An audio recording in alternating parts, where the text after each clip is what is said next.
So greetings to all. Welcome mom to be. So now अभी वो time आ गया है. Majority of you we are talking about third trimester today, way forward. So 7th, 8th, 9th month, another 2-3 महीने 2-3 months and baby is about to come.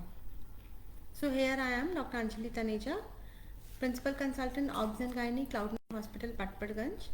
और आज हम बात करेंगे थर्ड ट्राइमेस्टर, प्रेगनेंसी के थर्ड जो पार्ट है थर्ड ट्राइमेस्टर के बारे में and what happens during labour and delivery. तो अगर आप में से कई लोगों का अल्ट्रासाउंड हुआ होगा 7th मंथ के एंड में, तो आपने देखा होगा बेबी का वेट इज अराउंड 1.2 kg. जो बर्थ वेट है बेबी का that is around 2.5 to 3.5 kg.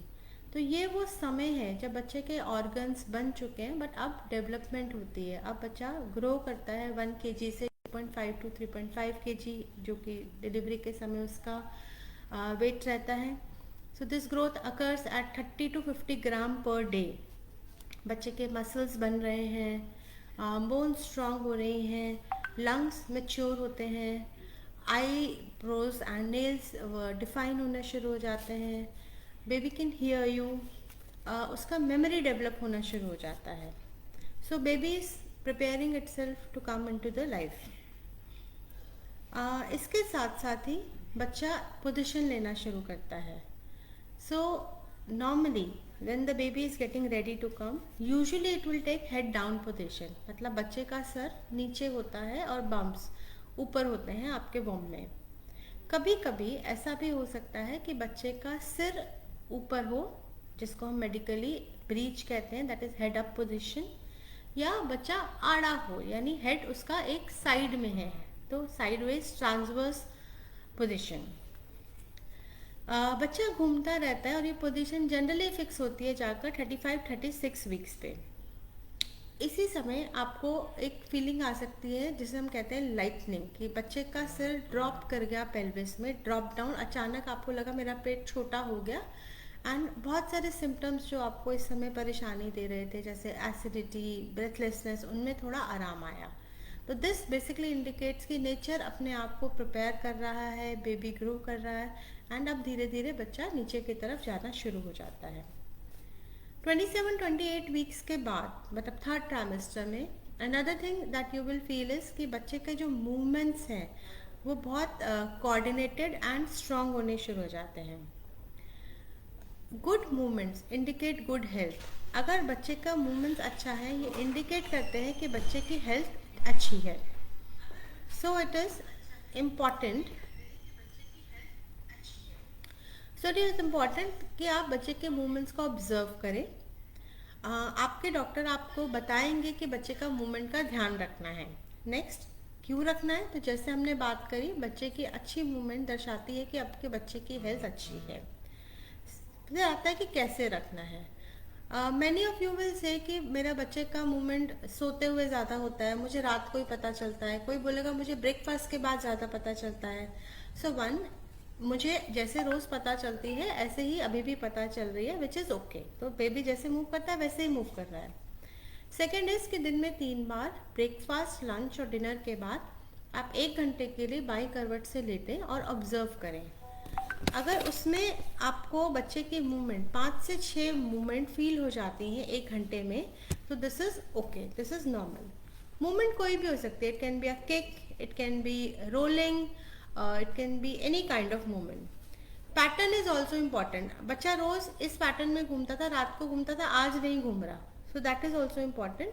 तो अगर आप बच्चे के मूवमेंट को कम महसूस करते हैं तो पैनिक नहीं करिए, अपने डॉक्टर को इन्फॉर्म करिए ताकि वो बच्चे की हेल्थ को एक बार चेक कर सकें. नाउ अभी हमने बोला कि ये वाला जो स्टेज है जिसमें बच्चे का वेट गेन होता है ऑलमोस्ट 30 to 50 ग्राम पर केजी. तो माँ का वजन कितना बढ़ेगा? पूरी प्रेगनेंसी में हम कह रहे हैं कि 7 to 14, 9 to 11, डिपेंडिंग ऑन आपका जो स्टार्टिंग वेट था वो कितना था, वेट गेन होना चाहिए. इसमें से जो ज़्यादातर वेट गेन है वो इस फेज ऑफ प्रेगनेंसी में आता है, that is around 300 to 500 gram पर वीक माँ अपना वजन बढ़ा सकती है. जिसमें जो वेट है वो केवल बच्चे का ही नहीं बढ़ रहा, बल्कि उसकी ऑलनाल भी बड़ी हो रही है, बच्चेदानी बड़ी हो रही है, उसकी मसल्स मजबूत हो रही हैं, आपका जो ब्लड वॉल्यूम है वो एक्सपैंड हो रहा है, ब्रेस्ट टिश्यूज ग्रो हो रहे हैं, तो ये वेट गेन इन सब चीज़ों में डिस्ट्रीब्यूट होता है। क्योंकि बच्चे के डिमांड्स इस वक्त ज़्यादा हैं, इसलिए इम्पॉर्टेंट है कि आप अपनी डाइट का ध्यान रखें। बहुत मिथ है कि ये बिल्कुल पहले जैसे से थोड़ा सा ही ज़्यादा खाती है या पहले जैसा ही खाती है, तो हमें ये समझना है कि ये जो मिथ है कि 2 लोगों के लिए खाना है, ऐसा नहीं है। आपको 2 लोगों के लिए नहीं खाना, पर डेफिनेटली पहले से थोड़ा ज़्यादा खाना है। तो अराउंड 400 कैलोरीज ज़्यादा खानी है। डाइट जो है वो बैलेंस्ड होनी चाहिए। फोकस करें अपने प्रोटीन इनटेक पे भी। जब हम कहते हैं कि बैलेंस डाइट होनी चाहिए, प्रोटीन इनटेक पे फोकस करें, तो उसको हम regular day to day life में कैसे अपनाएंगे?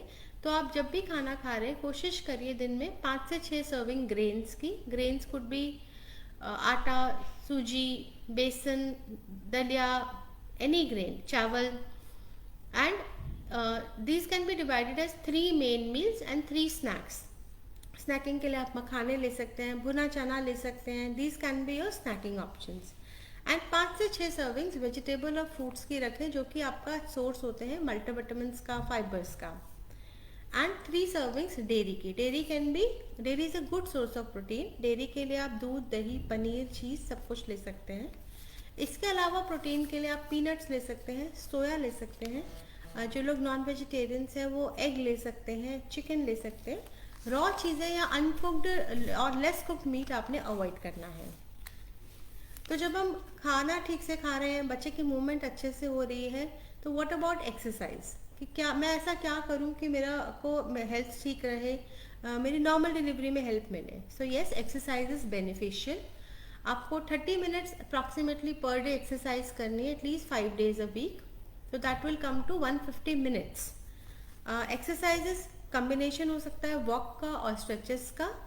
स्ट्रेचेस जो है बेटर है आप सुपरविजन में लें, तो it is a good idea to enrol for antenatal classes. फिर कुछ और सिम्टम्स आपको इस समय महसूस हो सकते हैं, जैसे कि पीठ में दर्द होना, चलने फिरने में दिक्कत होना। अब ये पीठ में दर्द और चलने फिरने में दिक्कत क्यों हो रही है? क्योंकि जो बच्चे का वेट है और जो वुम्ब का वेट है वो सब बढ़ गया, वो पूरा भार बैक पे जाता है, जिसकी वजह से ये पेन हो सकती है। काफ़ी लोग बोलते हैं कि मैं रात को सो ही नहीं पाती, मेरे से करवट भी नहीं बदल पाती हूँ, मुझे करवट बदलने में भी बहुत दर्द होता है, या एक ड्रैगिंग सेंसेशन नीचे हमेशा फील होता रहता है। Now this is what we call as pelvic girdle syndrome. जो हमारे नीचे का हड्डी है, नीचे का जो पेल्विस की हड्डी है, ये 3 हड्डियों को जोड़कर बनी है। इनके जो जॉइंट्स हैं ये थोड़े लूजन अप हो जाते हैं प्रेगनेंसी के स्टेज में, ताकि जो बच्चे का ग्रोथ हो रहा है और जो वुम ग्रो कर रहा है ये उसको अकोमोडेट कर पाए। और उस लूजनिंग की वजह से आपको ये थोड़ा डिस्कम्फर्ट, हल्का पेन रह सकता है, विच इज़ नॉर्मल। ये आपके बच्चे को नुकसान नहीं पहुंचाता है, लेकिन क्योंकि आप अनकंफर्टेबल फील करते हो, तो आप क्या कर सकते हो कि इससे आपको थोड़ा सा आराम मिले? हील्स आप अवॉइड करें, प्रोलॉन्ग स्टैंडिंग अवॉइड करें, पथरीला उबड़ खाबड़ रास्ता, बेसिकली जहाँ पे आपको थोड़ा जर्क्स का या इस तरीके का रिस्क हो, वो आप अवॉइड करें। लेग्स को इकट्ठा मूव करें। रात को सोते हुए करवट लेने के लिए लेग्स को जोड़कर इकट्ठा मूव करें। चेयर से उठते हुए, कार से बाहर आते हुए, तो इन चीज़ का ध्यान रखें कि लेग्स को जोड़कर आप इकट्ठा मूवमेंट करें। किसी भी चीज़ में जिसमें सेपरेशन इन्वॉल्व है, जैसे स्क्वाट्स, आप अवॉइड करें। बहुत सारी फीमेल्स इस टाइम कंप्लेन करती हैं कि मेरे शाम तक पाँव बहुत सूज जाते हैं, एडिमा बढ़ जाता है। तो अगेन ये भी इसीलिए होता है क्योंकि जो वुम का साइज़ अब बड़ा हो गया है, वो जो हमारे पाँव से हमारे हार्ट की तरफ ब्लड वापस जा रहा है उसको इम्पीड करता है, जिसकी वजह से पाँव में स्वेलिंग आना नॉर्मल है। प्रोवाइडेड आपको बीपी नहीं है और आपका हीमोग्लोबिन ठीक है, तो अगर आपको अनड्यू स्वेलिंग आ रही है, डेफिनेटली आप अपने डॉक्टर को इन्फॉर्म करें। मेजॉरिटी ऑफ द केसेस में ये सिंपली नॉर्मल हो सकती है, प्रोवाइडेड हमने बाकी चीज़ें रूल आउट कर ली हैं। तो अगर ये नॉर्मल है तो आप क्या कर सकते हो? आप गर्म पानी से सिकाई कर सकते हो। आप सिंपली अपने पाँव को एलिवेट कर सकते हो। अगर आपका सिटिंग जॉब है या आप सिटिंग वर्क में ज़्यादा इन्वॉल्व हैं, तो आप अपने पाँव के नीचे कुछ फुट स्टूल रख लीजिए। हर 1 घंटे पे थोड़ा सा वॉक कर लीजिए। पंजों की एक्सरसाइज बनाए रखें ताकि ब्लड सर्कुलेशन इसका बना रहे। देन रात को सोते हुए भी ऐसे ही पाँव के नीचे आप पिलोज रख सकते हैं ताकि ये पाँव एलिवेट हो जाए और ब्लड को वापस जाने में हेल्प मिले। Another symptom that you may feel around this time is acidity, कि जो मुझे अब फिर से एसिडिटी होने लग गई है, मैं कुछ खा ही नहीं पा रही, कुछ नीचे ही नहीं जाता है। तो again because size of the वूम grow हो गया है, बेसिकली वो हर चीज़ पर इधर उधर प्रेशर डाल रहा है। तो सिमिलरली हमारा जो टमी में भी प्रेशर है, हमारा पेट पे भी प्रेशर है, जिसकी वजह से ये सिम्टम्स वापस आ जाते हैं till lightening happens. Lightening we just talked of कि जो हेड है पेल्विस में ड्रॉप डाउन होता है। तो इसके लिए क्या कर सकते हैं, इसके लिए आप तला हुआ मिर्च मसाले वाला बाहर का खाना अवॉइड करें। घर में भी मिर्च मसाले और तेल पे आप कंट्रोल रखें। खाने के तुरंत बाद लेटे नहीं, टहल लें, वॉक कर लें। नहीं मन कर रहा किसी दिन आप बैठ जाएं, लेकिन लेटना अवॉइड करें, तो ये सिम्टम में आपको आराम मिलेगा। अगर ज़रूरत है तो आप अपने डॉक्टर से बात करके मेडिसिन भी शुरू करा सकते हो। एक और सिम्टम जो इस टाइम पर आप फील कर सकते हैं कैन बी यूरिनरी फ्रीक्वेंसी, कि मुझे बार बार यूरिन जाना पड़ रहा है। दैट अगेन हैपन्स बिकॉज जो हेड अब नीचे आ गया है वो आपके ब्लैडर पे, जो आपके बाथरूम की बैग होता है उसके ऊपर प्रेशर डालता है, जिसकी वजह से आपको ये फ्रीक्वेंसी कि मुझे बार बार यूरिन जाना लग रहा है ऐसा फील हो सकता है। लेकिन अगर यही सिम्टम के साथ आपको यूरिन पास करने में पेन हो रहा है, जलन हो रही है, आपको लगता है कि स्ट्रीम ठीक नहीं है, डिफ़िकल्टी हो रही है यूरिन पास करने में, या उसमें ब्लड आ रहा है, तो ये यूरिनरी इन्फेक्शन का सिम्टम भी हो सकता है, और ऐसे में आप अपने डॉक्टर को ज़रूर बताएं। आप में से कुछ को इस समय पेनलेस, बिना पेन के वुम का टाइटनिंग फील हो सकता है। मेरे को बैठे बैठे लगता है कि मेरा पेट टाइट हो रहा है। This is what we medically call as Braxton Hicks contractions. They are normal. इससे आपको या आपके बच्चे को बिल्कुल भी नुकसान नहीं है। कभी कभी यही पेन्स थोड़ा पेनफुल भी फील हो सकते हैं। जो टाइटनिंग फील हो रही है ये आपको थोड़ा दर्द के साथ महसूस हो सकती है, लेकिन ये इराटिक है। आपने हॉट शॉवर लिया, थोड़ा आराम किया, एक आधा घंटे में ठीक हो गई, तो ये फॉल्स लेबर है। फॉल्स लेबर नेचर का एक तरीका शायद हो सकता है आपको लेबर में प्रिपेयर करने का, बट ये ट्रू लेबर नहीं है और ये अपने आप ही ख़त्म हो जाएगी। कई बार फॉल्स लेबर और ट्रू लेबर को डिफ्रेंशिएट करना बहुत डिफ़िकल्ट हो जाता है, और ऐसे में बेटर है कि आप हॉस्पिटल आएँ, ऑब्जर्वेशन में रहें and let your doctor decide कि ये ट्रू लेबर है या फॉल्स लेबर है। तो हॉस्पिटल आना कब है? So when is the time कि आप हॉस्पिटल के ईआर में रिपोर्ट करें। So one, any bleeding even if it is spotting it's not normal in pregnancy. अगर आपको थोड़ा सा भी ब्लीडिंग, रक्तस्राव है, तो आप अस्पताल इमरजेंसी में ज़रूर आएँ। Second is water bag leak होना। Oh my water broke away. So how will you feel it? मैं बैठी थी, बैठे बैठे ऐसा लगा यूरिन लीक हो गया, मेरे कपड़े सोख हो गए। So it's a clear watery discharge जो आपके कपड़े वेट कर सकता है और लगातार होता रहेगा, तो ये लीकिंग है। थर्ड कुड बी मूवमेंट कम होना। एज हमने बात करी कि जो मूवमेंट्स हैं वो आपके बच्चे की हेल्थ को इंडिकेट करती हैं, तो इट इज़ इम्पॉर्टेंट कि अगर मूवमेंट कम है तो आप इमरजेंसी में ज़रूर रिपोर्ट करें, चाहे दिन हो या रात हो। Then is pain. So pain कैसा होगा doctor? Specially first time mothers they will ask मुझे किस तरीके का पेन होगा। सो बेसिकली जो पीरियड्स में पेन होता है, लेबर पेन जो है उसी का ही एक स्ट्रॉन्गर वर्जन आप समझ सकते हो। जिनको पीरियड्स में पेन नहीं होता तो उनके लिए basically it comes from the back and then in the front, and पीछे से आगे की तरफ आएगा रुक रुक के, थोड़ी थोड़ी देर में, धीरे धीरे ये बढ़ता जाएगा। फॉल्स लेबर खत्म हो गई थी थोड़ी देर में, ट्रू लेबर नहीं खत्म होगी, वो बढ़ती जाएगी। पहले हर एक घंटे में पेन आ रहा था, अब मुझे 5-5 मिनट में आ रहा है, तो this is true labour. Sometimes true labour में साथ में आप कुछ डिस्चार्ज भी ऑब्जर्व कर सकते हो, जेली की तरह, जिसमें थोड़ा सा ब्लड भी हो सकता है। This is also sign of labour. Continuous pain tummy में होना भी नॉर्मल नहीं है, तो अगर इस तरीके का कोई भी सिम्टम आप महसूस कर रहे हैं तो आप डॉक्टर को ज़रूर रिपोर्ट करें। अदरवाइज इस पार्ट ऑफ प्रेगनेंसी में आपकी जो विजिट है डॉक्टर के साथ वो हर 2 हफ्ते पे रहेगी टिल 36 वीक्स, और उसके बाद वीकली टिल टर्म, तब तक आप डिलीवर नहीं हो जाते। Depending on if you are facing any complication in your pregnancy, these visits can be more frequent also. Next question comes कि डॉक्टर मेरे साथ क्या होगा? क्या मेरी नॉर्मल डिलीवरी हो जाएगी? क्या मैं पेन ले पाऊंगी? मैं उसके बाद बेबी के साथ मैं फीड करा पाऊंगी। तो lot of things go on. रात को जब सब लोग रिलैक्स हो जाते हैं, the pregnant female is up and about thinking कि होगा क्या। So let's have a sneak peak in labour room कि क्या होता है। तो पहले तो वरीज को आप स्टॉप दीजिए। आप सब रिस्पेक्टफुल मेटर्निटी केयर डिजर्व करते हो, and definitely Cloud9 as a team आपको ज़रूर देगा। So natural birth should come naturally. Stay calm, सबसे इंपॉर्टेंट आप stay calm. Mental preparation plays a lot of role. Stay patient. Delivery होने में समय लगता है, हमें पेशेंस रखना पड़ेगा। पेन से मत घबराइए, पेन रिलीफ के लिए आजकल बहुत ऑप्शंस अवेलेबल हैं, तो उससे मत डरिए। One, breathing techniques or Lamaze classes which prepare you mentally are available. These breathing techniques do help. Second, you can ask for IV drugs, जो हम IV medicines देते हैं पेन कम करने के लिए। हर एक का पेन थ्रेशोल्ड डिफरेंट हो सकता है। somebody may not still be happy with IV medication also and still feel a lot of pain. उनके लिए there is something called as painless labor या epidural analgesia भी अवेलेबल है।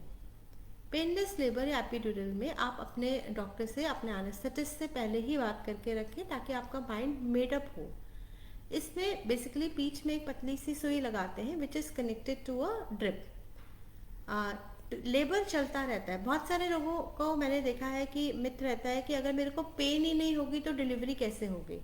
तो हमें ये समझना है कि जो पेन है वो आप जो फील कर रहे हो, वो यूट्रस जो कंट्रैक्ट हो रहा है, वो जो आपका कंट्रैक्ट हो रहा है लेबर में, उसकी वजह से फील कर रहे हो।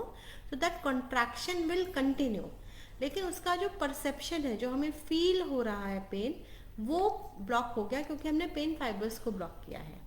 तो पेन आपको फील नहीं होगी, लेकिन जो प्रोसेस है लेबर का वो चलता रहेगा। ये आपको या आपके बच्चे के लिए नुकसानदेह नहीं है, इसलिए इसके बारे में आप ज़रूर समझें अपने डॉक्टर से।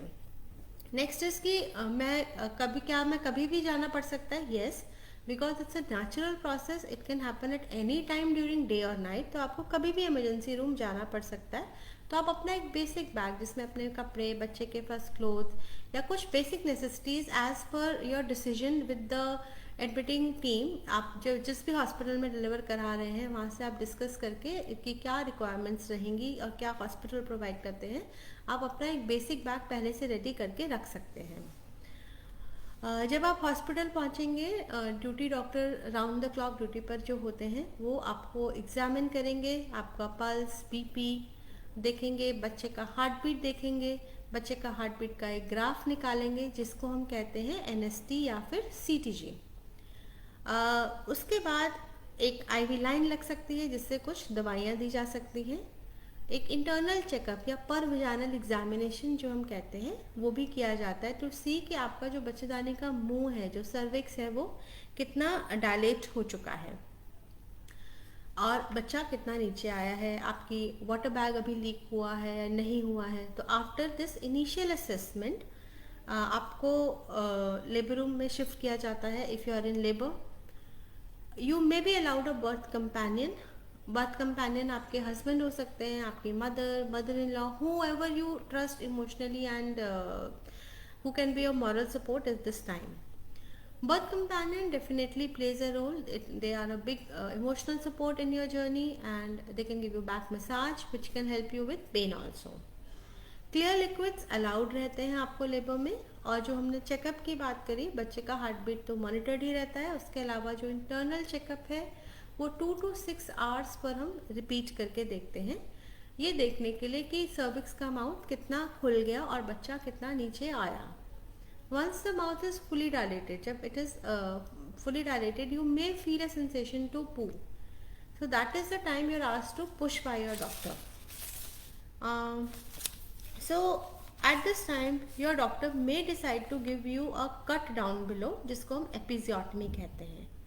एपिजियोटमी एक सर्जिकली प्लांट कट है आपके नीचे के रास्ते में, ताकि वो जो बर्थ कैनाल है वो थोड़ा सा प्लान्ड वे में बड़ा हो जाए बच्चे के हेड को डिलीवर कराने के लिए। Then it's time to push. First the baby's head is delivered, followed by shoulders and then the body. Then जो बच्चे का कॉर्ड होता है उसको क्लैम्प करते हैं, उसको कट करके baby is shown to you and handed over to pediatrician. And after that the after birth delivers, जो प्लेसेंटा जो हम कह रहे थे वो डिलीवर हो जाता है। जो यूट्रस है जो वो छोटा हो जाता है, ये नेचर का ही मैकेनिज्म है, नेचर अपने आप उसको छोटा करता है, कॉन्ट्रैक्ट करता है। Sometimes some medicine may also be given to decrease bleeding. And after that आपके डॉक्टर आपको चेक करेंगे कि कोई कट तो नहीं है नीचे, कोई ब्लीडिंग तो नहीं है, एंड देन अगर एपिजियोटमी दिया गया था तो उसको सूचर बैक करेंगे। So once this is done, it's time to relax and breast feed. तो this is the time to breast feed. Breast feeding में बहुत सारे महिलाएं कहते हैं कि मुझे दूध नहीं आ रहा, मुझे दूध नहीं आ रहा। हमें ये एक बात समझना है कि शुरू में जो दूध आता है वो गाढ़ा चिपचिपा पानी जैसा ही रहता है, जिसको हम कहते हैं कोलेस्ट्रॉल।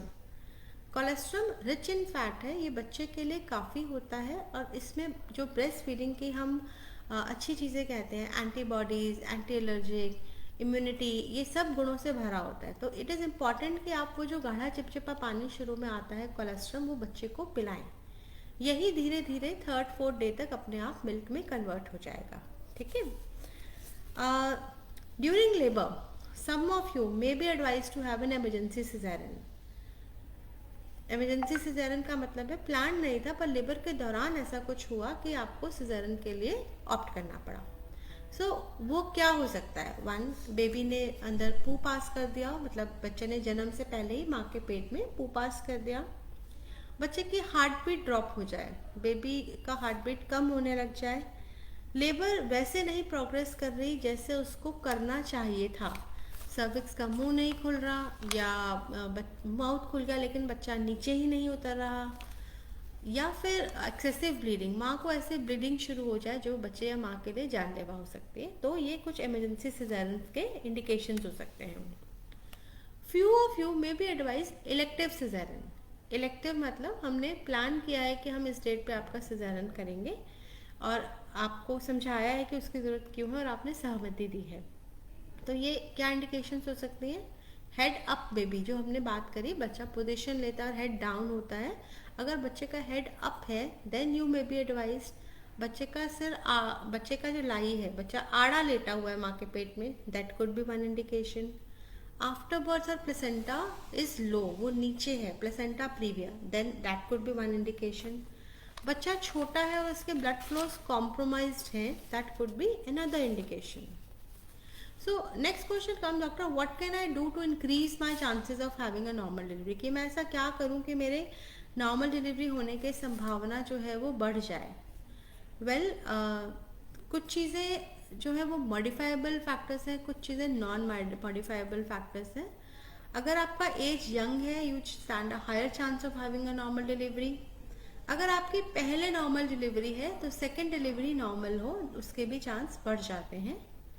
अगर आपका स्पॉन्टेनियस कंसेप्शन है, मतलब आपने कोई तकनीक जो आईवीएफ या इस तरीके की तकनीक का सहारा नहीं लिया है, स्पॉन्टेनियसली अपने आप नेचुरल कंसेप्शन आई है, then also your chance of having a normal delivery are higher. अगर आपको पेन्स अपने आप आती हैं, आप फिजिकली फिट एंड एक्टिव हैं, you have been physically fit, आपको कोई कॉम्प्लिकेशन नहीं है प्रेगनेंसी में, आप एक्टिव रहे हैं, आपने एक्सरसाइजेस करी है, दैट ऑल्सो हेल्प्स। पेशेंट्स जिनका बीएमआई ठीक है, मतलब जो बहुत ओबीज नहीं है, उनके भी चांसेस नॉर्मल डिलीवरी के ज़्यादा होते हैं। So that was all about third trimester. Now we can take the questions. So what are the, Navya asks, what are the 3 things that happen during the 3rd trimester? So Navya, as we discussed, not 3, a lot of things happen during 3rd trimester. Baby gains weight, baby ki muscle, lungs, bone, everything develops, bones get stronger. Then mother gains weight, then the mother may have some symptoms like leg cramps, backache, pedal edema. Then lightening occurs at 36 weeks, movements get better. So these are all the things that will happen in 3rd trimester. How much weight do we gain in third trimester? So Prithvi, the maternal weight gain is around 300 to 500 grams per week. What are the things that we should avoid during this time? Okay, so Noor, as for 1st and 2nd trimester also, avoid alcohol, avoid smoking, avoid any uncooked raw salads. So these are the things that should be avoided. Is a car or flight trip safe during the 3rd trimester? Anisha, okay. So Anisha, the safest time to travel in pregnancy is between 12 to 28 weeks. However, if you still want to travel in third trimester for various reasons, there are no studies which have proven that it is unsafe, but yes, you are at risk of labor after a certain duration in pregnancy. So you have to keep in mind that you are an uncomplicated pregnancy, that you don't have any risk factors like high BP or a risk of developing clots in your legs or at risk of preterm labor when you're traveling. Plus, in a flight, the traveling the airline may ask for a certificate from your doctor stating your gestational age, and each airline can have its own limit when they restrict. Usually, it is 36 weeks if you are a singleton pregnancy, and it can be around 32 weeks if you are carrying twins. What level of exercise is safe for me to do right now?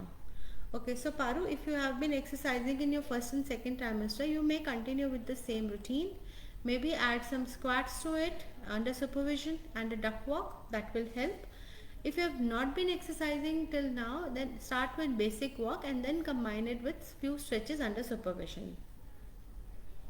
Lata asks, what signs of labor should I be on the lookout for? Okay. So Lata, one is any bleeding, any water discharge that feels like urine, but it just continues and it soaks your garment, that is leaking. If you have passed any mucus plug, mucus is a jelly-like substance. It may or may not have some blood streak to it, or pains which are gradually increasing, coming from your front to back, or decreased movement. So these are the signs that you should look for. Neera asks, is it safe to have sexual intercourse at this stage of my pregnancy? Neera, it is safe to have sexual intercourse at any stage of pregnancy if you are emotionally and physically feeling okay. However, in some cases, your doctor may tell you not to have, like in placenta previa, so otherwise there is no problem. What can I do to relieve my third trimester aches and pains? Okay, so this is a very common problem. So eat your supplements properly. Do take your calcium intake. Focus on dietary intake of calcium also. And then we said that they are normal because of the growing womb. But just because they are normal, you need not be uncomfortable. You can try for back massage. Try to maintain your posture, which is very important. आपका sitting job है, standing job है, आप upright posture रखें, अपने posture का ध्यान रखें so that the spine is erect. You can take back massage with any warm oil also. At what stage you can take crocin also if required. At what stage should I discuss induction if the baby is overdue? Okay. So Nitin, when the baby is overdue, the date that doctor has given you, and if the baby is crossing that date, what happens is sometimes in a overdue pregnancy, the water level can go down, or the baby can pass poo inside the womb. So these are the few risks. You should you should consider induction by 41 weeks, and even between 40 to 41 weeks the baby will need monitoring, so you will need discussion. And then it also depends how complicated or uncomplicated your pregnancy has been. So it will depend on a lot of factors, but by 41 weeks you must consider. What pains are normal in third trimester? So sudden backache, discomfort in lower pelvis can be normal, legs cramp can come. Any pain in tummy which is irregular, is erratic, is not associated with any mucus discharge can be just false labor, or tightening can be felt as in Braxton Hicks. Which week is the hardest in pregnancy? So Nitin, there is no hard and fast rule to say which is hardest in pregnancy. For some females, early pregnancy can be very harder because they had a lot of vomiting, they were not able to eat anything, they lost too much of weight. For somebody, third trimester can be uncomfortable because the growing womb causes a lot of changes. You are emotionally stressed, you are physically uncomfortable, so even that can be uncomfortable for someone. So it is an individual perception. What's normal in third trimester? So normal BP, good hemoglobin, feeling good fetal movement, your fetal growth is okay, and you're physically feeling active, you're emotionally feeling happy is normal in third trimester. What is the common problem experienced during the third trimester? So Diksha, I think we have already discussed that. To again summarize, backaches, swelling in your feet, acidity, urinary frequency, breathing problem. You may feel I am not able to breathe properly at night. That is again because of the growing womb which causes pressure onto your chest. Is bending okay in third trimester? Okay, so bending will not harm your baby by any means, but it will cause lot of pressure on your back. So it is better to avoid bending in third trimester. If you have dropped something or you have to pick something from down below, just get down on your knees and then pick. Is rest important in third trimester? If you have been specifically advised bed rest, then you have to discuss with your doctor why you have been advised so. Otherwise, we suggest that you must stay active, but yes, keeping an adequate balance between staying rested also. So maybe 1 or 2 hours in the afternoon and 8 hours good sleep in the night is good enough. When do they start checking cervix? Depending on your obstetric history, in an uncomplicated pregnancy, maybe around 38 weeks. By what week should baby head be down? So around 35-36 weeks the baby takes its position and stays there. Why does it hurt to turn over in bed while pregnant? This is pelvic girdle syndrome as we just mentioned. जो आपका नीचे की हड्डी है, जो pelvis है, वो 3 bones से मिलकर बना है. उनके जो बीच के जॉइंट्स हैं वो लूजन अप हो जाते हैं प्रेगनेंसी में, ताकि जो बच्चा ग्रो हो रहा है उसको वो एकोमोडेट कर सकें. इस लूजनिंग की वजह से ये आपको पेन महसूस होता है और टर्न अराउंड करने में आपको प्रॉब्लम आती है. इसके लिए जब भी आपने बेड में टर्न करना है, join your legs and then turn together, that will help. What causes private part pain in third trimester? Again, the reason is one as we just mentioned, and the second being जो हमारा womb है वो body में freely पड़ा हुआ organ नहीं है. It is attached to surroundings. तो जो surrounding ligaments होते हैं they also cause stretch. वो भी खिंच रहे होते हैं उस womb को support करने के लिए, जिसकी वजह से आपको ये पेन्स फील हो सकते हैं. Can sleeping position affect the baby in the womb during third trimester? Yes. It is recommended that after 14 to 16 weeks you lie on your left side and avoid position in which your spine is directly basically सीधा होके नहीं सोना है. supine position आपने avoid करनी है. supine position is जब आप सीधा होके बेड में लेटते हैं, तो that is to be avoided. The best position which has been advised is left lateral turn, that is your left shoulder down. ये left कंधा नीचे करके आपने सोना है. How do you know if baby is in distress in third trimester? One, your doctor will be checking it. You may be advised to get ultrasounds also. And as a mother, the important thing is you have to keep track of your baby's movement. As we have repeatedly said, बच्चे की जो movement है वो उसकी health की indicator है. They indicate good health. So if the movements are fine, the likely thing is that your baby is fine. How painful is cervical check? No, done gently it is not very painful, but yes, you will feel the touch, but it is not very painful. So you have to be more of a mental preparation also. What are the signs of dilatation? Again, the signs of dilatation will be that you will pass mucus plug, you will start having pains, you may leak also, you may have slight bleeding. Otherwise, dilatation has to be checked on internal checkup. How can I make my third trimester more comfortable? So you can make your third trimester more comfortable by first of all understanding कि normal क्या है मेरे लिए, और जो symptoms मैं भी experience कर रही हूँ they may be slightly uncomfortable but they are normal. So first is a mental preparation, then is staying calm, then is awareness कि मैं aware हूँ कि अभी इसके बाद क्या होगा. मैं एक ऐसी जर्नी पे नहीं हूँ जो मुझे पता ही नहीं है कि इसके बाद क्या होने वाला है. ज़्यादातर फीमेल्स एसिडिटी से, पेन से, लेबर पेन के फियर से बहुत घबरा रही होती है, तो उसके बारे में आप अपने ऊपर विश्वास रखें, अपने मेडिकल डिसीजंस जो ले रहे हैं आपके डॉक्टर उस पर विश्वास रखें. This will go through. Is it okay to sleep on right side third trimester? Yes, you can sleep on the right side, but left side is definitely better, but avoid sleeping straight. How much is it normal to sleep a lot during third trimester? Well, if your body is requiring it, go ahead. But stay active also, because if you're not active, you stand at risk of complications like developing high BP, clot in your legs, gestational diabetes, mood changes, so exercise and rest should be balanced. So that was all about third trimester.